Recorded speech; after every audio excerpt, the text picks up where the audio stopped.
काषाय वस्त्रं करदण्डधारिणं कमण्डलू पद्मकरेण शङ्खं चक्रं गदाभूषितो भूषणाढ्यं श्रीपादराजं शरणं प्रपद्ये। नमो जन्मभूमी जिथे जन्म झाला, नमो आर्यभूमी जिथे वाढियेला, नमो कर्मभूमी जिथे गुप्त झाला। नमस्कार माझा सद्गुरु दत्तात्रेयाला। अवधूत चिंतन श्री गुरुदेव दत्त। साधकांनो, काल आपण बघत होतो राजा भद्रसेनला त्याच्या मुलाचा पूर्वजन्म सांगितल्यानंतर राजाने त्याचं भविष्य विचारल्यावर त्याचं आयुष्य फक्त 12 वर्षाचं आहे आणि त्यातले आता फक्त 7 दिवस उरले आहेत। 8व्या दिवशी त्याला मृत्यू येणार आहे असं पाराशर ऋषी राजा भद्रसेनला सांगतात। त्यावेळेस राजा भद्रसेन हा पाराशर ऋषींना म्हणतो, तुम्ही त्रिकाळ ज्ञानी आहात, तुम्ही त्रिकाळदर्शी आहात, तुम्हीच माझ्या मुलाला वाचवू शकता। त्यावेळेस राजा भद्रसेनला पाराशर ऋषी गुरु आज्ञा, गुरुनिष्ठा याविषयी सांगतात आणि नियती आणि काळ यांच्या पलीकडे गुरु आहे, आद्य गुरु शिव आहे। त्या शिवाचा रुद्र जप कर। पूर्वजन्मी पापे करीती म्हणतात, पूर्वजन्मात काही पाप केली असेल, अल्पायुष्य होऊन उपजती आणि अल्पायुष्य होऊन जन्माला आला असेल, तया पाप होय निष्कृती। अल्पायुष्य होऊन जन्माला आला असेल तर त्याचं पाप निष्कृती होण्याकरता रुद्र जप महत्वाचा आहे। तैसे अल्पायुषी नरे रुद्र जप करिता बरे।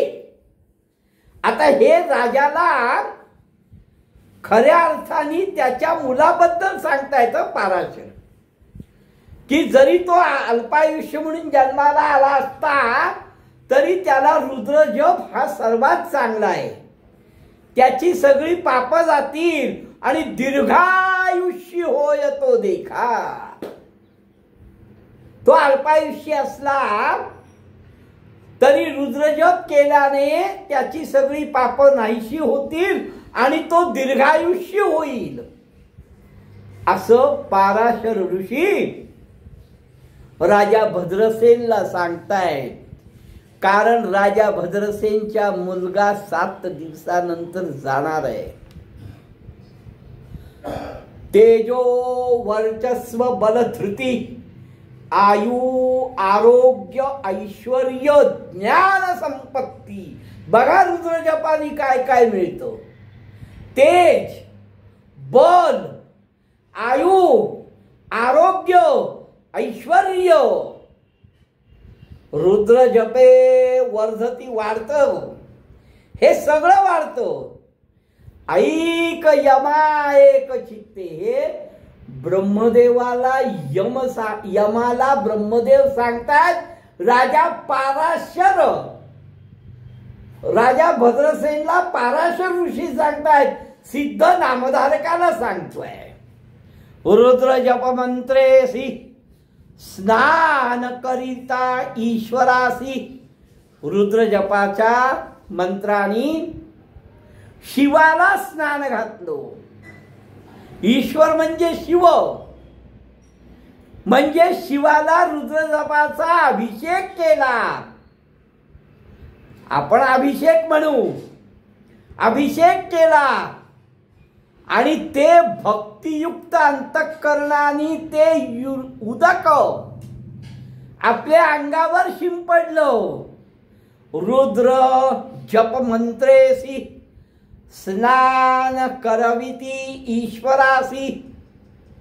तेची उदक भक्तीशी जे जन करती स्नपन, रुद्र जपाचा शिवावर अभिषेक करून त्याचं जे तीर्थ येईल ते आपल्या अंगावर शिंपडलं त्याते मृत्यू भय नाही, त्याला अपमृत्यूचं भय नाही, अपमृत्यूची भीती नाही. आणि एक नवल पाही, अजून पाराशर त्यांना सांगतायत भरवेशेला की अरे हे तर ठीक आहे, अजून एक नवल आहे.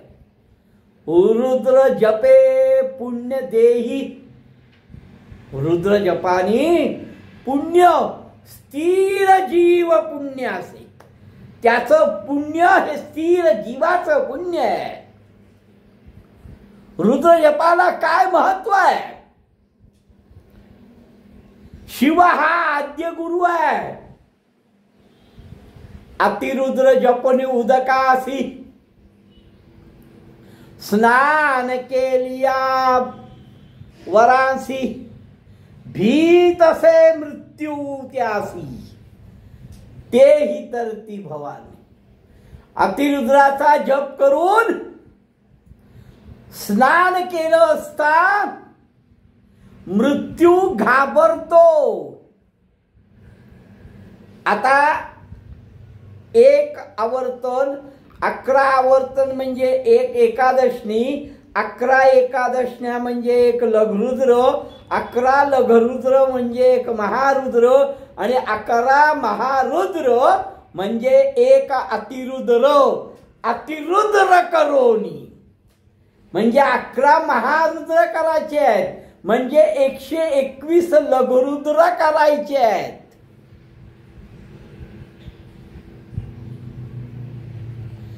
असं जो करून स्नान करेल त्याला मृत्यू सुद्धा घाबरतो. शतरुद्र अभिषेकासी, आता अतिरुद्र झाला, आता 100 अभिषेक. शतरुद्र अभिषेकासी पूजा करीती महेशासी, जे जन होती शतायुषी. 100 अभिषेक महेशाला, भगवान शिवाला केल्याने मनुष्य शतायुषी होतो, 100 वर्षाचं आयुष्य प्राप्त होतो. आणि पाप निर्मुक्त हो पर्येस, पापही जातं त्याचं, पापा वेगळा होतो तो.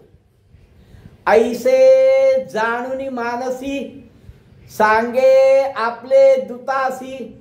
हे सगळं ब्रह्मदेवाकडनं ऐकून यम आपल्या दूतांना सांगतोय की रुद्र जपता विप्रासी, जे ब्राह्मण रुद्र जप करतायत किंवा जो कोणी रुद्र जप करतोय त्यांना त्रास नका देऊ बरं. बाधू नको ब्रह्मा म्हणे. ब्रह्मानी यमदूताला सांगितलंय, बघ बाबा आता रुद्र जपाचं मी तुला एवढं सांगितलंय, तर तू रुद्र जप करणाऱ्या नराला त्रास देऊ नको. ऐकोनी ब्रह्म याचे वचन, यम आला आपले स्थान. आणि पाराशरे जाण निरोपिती राय. हे सगळं ब्रह्मदेव आणि यम यांचा संवाद पाराशर ऋषी राजाला सांगतायत की आता हे सगळं सांगितलं पाराशर ऋषींनी, ते राजाने ऐकलं. मी मगा सांगितल्याप्रमाणे, काल सांगितल्याप्रमाणे आम्हाला हे जर असं काही गुरु सांगत असतील तर आम्ही म्हणतात ते सगळं राहू द्या हो, पहिले आमचं बोला. पण इथे राजाला पाराशर ऋषी हे सगळं सांगतायत, राजा शांतपणे ऐकतोय. आणि मग पाराशर ऋषी म्हणतात की आता तुझ्या कुमाराशी, आता तुझ्या मुलाबद्दल बोलतो, ऐक. उपाय सांगेन पर्येसी. तू मला उपाय विचारलास, तो 8 दिवसानंतर गतप्राण होणार आहे, तो जाणार आहे.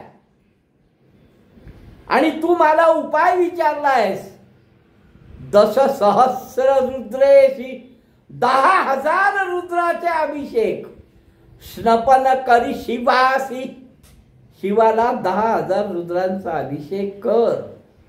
दशसहस्र वर्षावरी तू 10,000 शिवाला अभिषेक केलेस तर तुझा मुलगा 10,000 वर्षावरी 10,000 वर्ष तुझा मुलगा राज्य करील.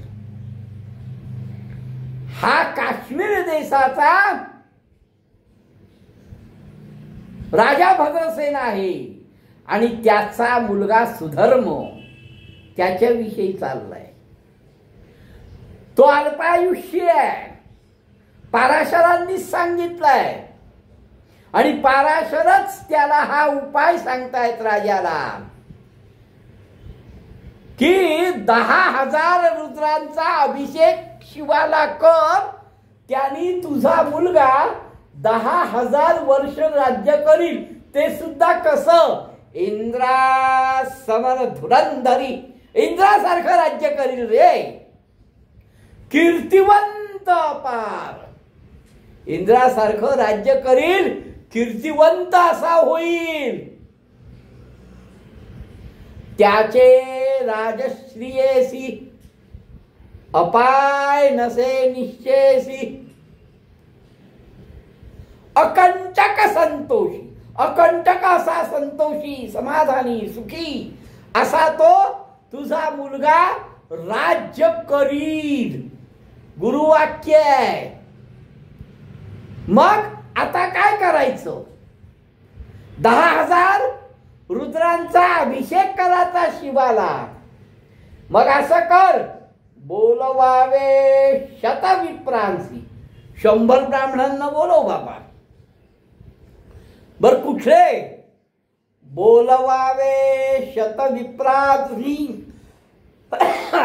जे का विद्वज्जन परिये, जे विद्वान आहेत, ज्यांना रुद्र सुक्ताची माहिती आहे, रुद्र जपाची माहिती आहे, असे 100 ब्राह्मण बोलव. लावावे ज्ञानी अनुष्ठान, या ज्ञानांना अनुष्ठान करायला लाव. कारण 10,000 7 दिवसात करायचं आहे. हो,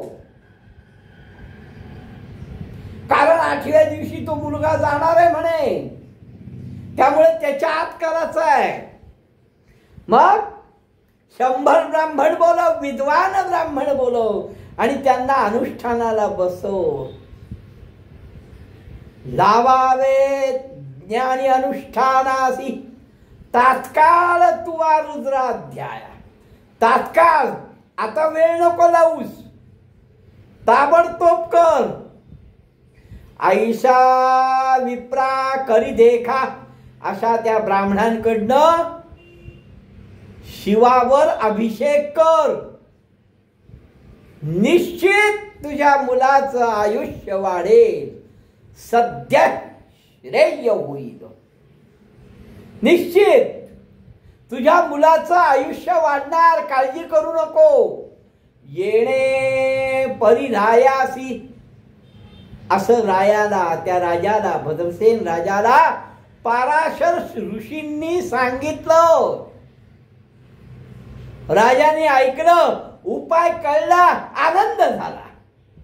माझा मुलगा आता वाचणार. अजून वाचलेला नाहीये. मी हे का सांगतोय लक्षात घ्या की ही गुरुनिष्ठा गुरूंच्या मुखातनं निघालाय ना, मग माझा मुलगा वाचणार. आम्ही गुरूंच्या मुखातनं निघालाय ना, मग हे शक्य आहे का? हे कसं शक्य आहे? हे होईल का? असं शक्य आहे का? राजा भद्रसेननी ते नाही सांगितलं. राजा भद्रसेनला फक्त पाराशरांच्या मुखातनं निघालं की तू 10,000 रुद्राचा जप अभिषेक केल्याने तुझा मुलगा वाचेल. राजाला आनंद झाला. अजून वाचायचा आहे, अजून अभिषेक व्हायचा आहे. पण तरीही राजाने कुठल्याही प्रकारची शंका कुशंका घेतली नाही. राये महानंदेसी आयुष्य वर्धला आरंभ केला. राजाने अतिशय आनंदाने पाराशरांनी जे अनुष्ठान सांगितलं त्या अनुष्ठानाला सुरुवात केली. ऐसा ऋषी पाराशर उपदेशतांचा द्विजवर. हा पाराशर उपदेश करणारा, त्यांचं ऐकलं, ब्राह्मणांना बोलवलं, संकल्प सोडला. शतसंख्या कलशाशी 100 कलश विधिपूर्वक शिवासी पुण्यवृक्ष तळेसी अभिषेक करविती.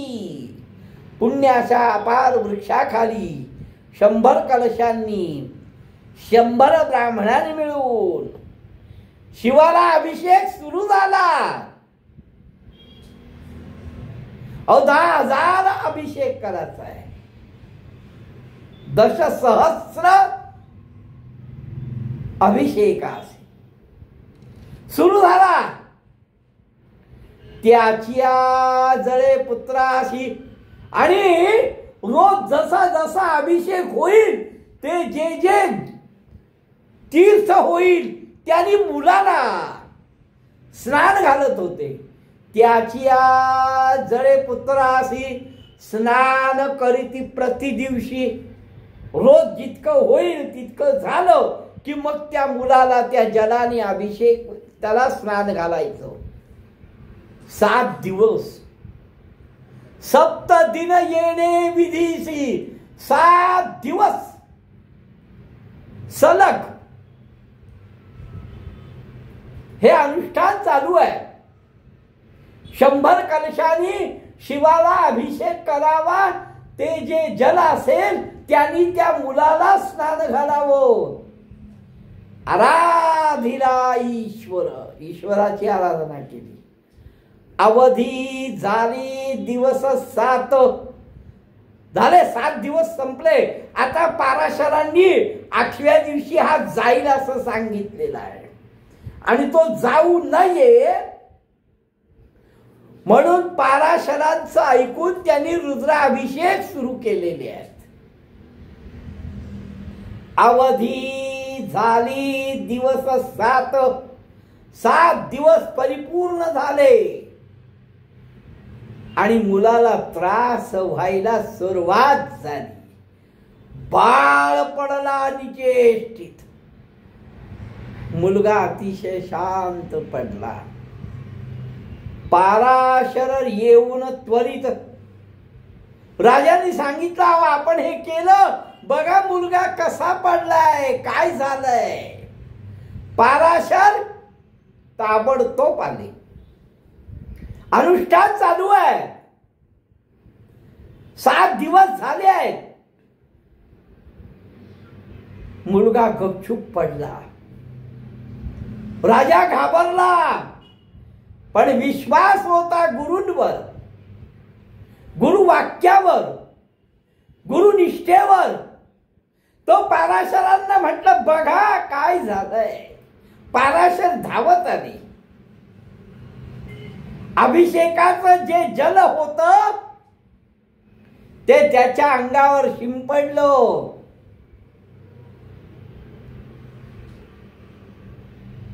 आणि तये वेळी अवचित आणि अचानक पाराशरांनी अद्भुत असं बघितलं. सगळ्यांनी बघितलं. दंडहस्त महापुरुष, महाद्रष्ट भयचकित,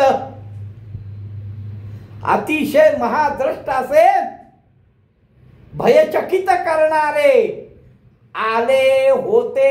यमदूत, यमदूत आले होते. समस्त द्विजवर रुद्र पडत. बघा आता डोळ्यापुढे चित्र आणा. राजाचा मुलगा निचेष्टित असा पडलाय. राजा उभा आहे. पाराशर ऋषी त्याच्यावर अभिमंत्रित मंत्राला सामर्थ्य आहे. अभिमंत्रित रुद्र जपाचं तीर्थ शिंपडतायत त्या मुलावर. लांबवर यमदूत आहेत. ब्राह्मण मंत्र म्हणतायत. त्या मुलाच्या डोक्यावर मंत्राक्षता टाकतायत. मंत्राक्षता ते अवधरी चाललिया कुमारावरी. जसे मंत्राक्षता त्या कुमारावर पडतायत. दूत पाहती राहून दुरी. दूत लांबून बघतात. अरे हे काय घडलं. जवळ येऊ न शकती. याला मंत्राचं सामर्थ्य आहे. गुरु वाक्य आहे. मंत्र सामर्थ्य आहे. पाराशरांनी गुरूंनी सांगितलंय. आद्य गुरु शिवाचा अभिषेक केलाय. रुद्र जप म्हणजे मंत्राचं पठण केलंय. त्या अक्षता टाकल्या आहेत. यमदूत लांबूनच बघतायत. जवळ येऊ शकत नाही. पण तरीही यमदूतांचा हट्ट आहे की या मुलाला न्यायचंय. कारण याचं आयुष्य संपलंय. अपमृत्यू आहे. होते महापाश हाती. यमदूत लांब उभे होते. जवळ येऊ शकत नव्हते. म्हणून त्यांनी त्यांच्या हातात असलेले महापाश कुमारावर टाकले. होते महापाश हाती कुमारावरी टाकू येती. कुमारावर टाकायला लागले की महापाशाने तरी याला खेचून घेऊ. पण शिवदूत तेवढ्यात शिवदूत आले आणि यमदूतांना मारू लागले. मंत्राक्षताने एक तर यमदूत जवळ येऊ शकत नव्हते. बर त्यांनी पाश टाकले. महापाश टाकले. तर शिवदूत येऊन यमदूतांना मारू लागले. भयचकित यमदूत घाबरले. पळून गेले. थांबण्यात काही अर्थ नाही. आता आपल्याला मारतायत. म्हणून यमदूत पळायला लागले. पाठी लागले शिवदूत आणि मग त्यांच्या पाठीमागे शिवदूत पण त्यांच्या मागोमाग पळाले. वेद पुरुष रूप देखा. वेद पुरुषाचं रूप सुद्धा त्यांच्या मागे पळायला लागलं. येणे परिद्विजवर तेने रक्षिला राजकुमार. गुरूंमुळे, मंत्र सामर्थ्यामुळे, रुद्र सुक्तामुळे, पाराशरांच्या वाक्यामुळे, मंत्र सामर्थ्यामुळे राजकुमाराचं रक्षण झालं. आशीर्वाद दिला सगळ्या ब्राह्मणांनी. 100 ब्राह्मण होते. सगळ्यांनी आशीर्वाद दिला. वेदांची स्तुती झाली. इतुकिया अवसरी. हे सगळं चाललंय. ब्राह्मण आशीर्वाद देत आहेत. यमदूतांच्या मागे शिवदूत पळाले आहेत. ब्राह्मण मंत्र म्हणून आशीर्वाद देत आहेत. आणि राजकुमार सावध झाला. राजकुमार उठला. संकट टळलं. राजयासी आनंद थूर. अहो संकट चढलं, राजाला खूप आनंद झाला. अरे माझा मुलगा वाचला, माझ्या गुरुनिष्ठेमुळे, गुरु आज्ञेमुळे तो वाचला. राजाने खूप मोठा समारंभ केला. ब्राह्मणांची पूजा केली, ब्राह्मणांना भोजन दिलं, विडा सुपारी दिली, दक्षिणा दिली, सगळ्या ब्राह्मणांना समाधानी केलं. का नाही करणार हो? अहो मुलाचं आयुष्य वाढलंय आपल्या समोर. हा मुलगा जाणार होता, ते माझ्या गुरु वाक्यानी तो थांबलाय. राजाला खूप आनंद झाला. राजा सभेमध्ये बसलेला आहे. महर्षी कोण? पराशर. त्यांना सिंहासनावर बसवलंय. पूजा करून द्विजांसी देता झाला भोजनासी, तांबुलादी दक्षिणेसी संतोष विले द्विजवरा. त्यांना दक्षिणा, दान दक्षिणा देऊन ब्राह्मणांना संतुष्ट केलंय. संतोषनी महाराजा. राजालाही खूप आनंद झालाय, मुलगा वाचलाय. सभा रचित, फार मोठी सभा त्यांनी बोलावली. सगळ्या ब्राह्मणांना बसवलं आणि महर्षींना, आमच्या पराशरांना, पराशर ऋषींना सिंहासनावर बसवलं. राजा आपुले पत्नी सहित, आपल्या पत्नी बरोबर राजा त्या सभेमध्ये. राजा आहे तरीही त्या सभेमध्ये घालिता झाला दंडवत. त्यांनी पराशरांना दंडवत घातला. ही गुरुनिष्ठा.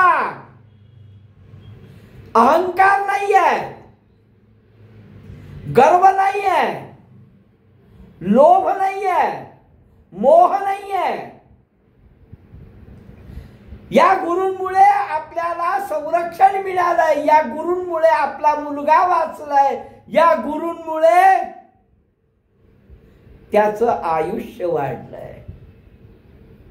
गर्व नाही. मी राजा आहे, मग नमस्कार कसा करू? अहो साष्टांग दंडवत घालिता झाला आणि येऊन बैसला सभेत. राजाने पराशर ऋषींना दंडवत घातला. आपल्या पत्नींसह राजाने दंडवत घातला, नमन केलं आणि राजा स्वतः सभेमध्ये बसलाय. या सभेमध्ये अनेक ब्राह्मण बसले आहेत. या सभेमध्ये सिंहासनावर सद्गुरु, गुरुवर्य, महर्षी, तपस्वी पराशर ऋषी पण बसले आहेत. त्या समयी बरं, आता हे सगळे बसले आहेत, चर्चा होणार आहे. मुळात आनंदाचा क्षण आहे. मुलगा वाचल्याचा आनंद आहे, त्याचा आयुष्य वाढल्याचा आनंद आहे. आणि म्हणून सभा बोलवली आहे. सिंहासनावर पराशरांना बसवलाय आणि तो आता बोलणार आहे. सभेमध्ये काय बोलायचंय, काय बोलणार आहे. पण एवढ्यात त्या समयी ब्रह्मपुत्र आणि राजा काही बोलणार, सभा सुरू होणार. सगळे सोपस्कार झाले, नमस्कार झाले, दंडवत झाले. तो काही बोलणार. तेवढ्यात ब्रह्मपुत्र नारदाला अकस्मात, नारद ऋषी अकस्मात तिथे आले. त्या राजाच्या सभेमध्ये अकस्मात नारद मुनी आले. राजा धावनी चरण धरित. राजा धावला. अरे अरे अरे काय हे, पराशर ऋषी पण आहेत, नारद पण आले आहेत. काय अत्यानंद आहे, माझ्या मुलाचं आयुष्य पण वाढलंय. राजा धावत गेला. नारदांना सिंहासनावर बसवलं, त्यांची पूजा अर्चा केली आणि नमस्कार करून उभा राहिलाय. म्हणे स्वामी, नारद मुनींना म्हणतो, अहो मुनिवरा यावेळी कुठून आलात? आता तुम्ही कुठून आलात? मला खूप आनंद झाला तुम्ही माझ्या सभेमध्ये आलात, पण या वेळेस आपण कुठून आलात? काय घडलंय असं सांगा हो. नारद काय सांगतात, ते कुठून आलेले असतात, काय घडलेलं असतं, राजाला ते काय सांगतात हे आपण उद्या बघू. अवधूत चिंतन श्री गुरुदेव दत्त.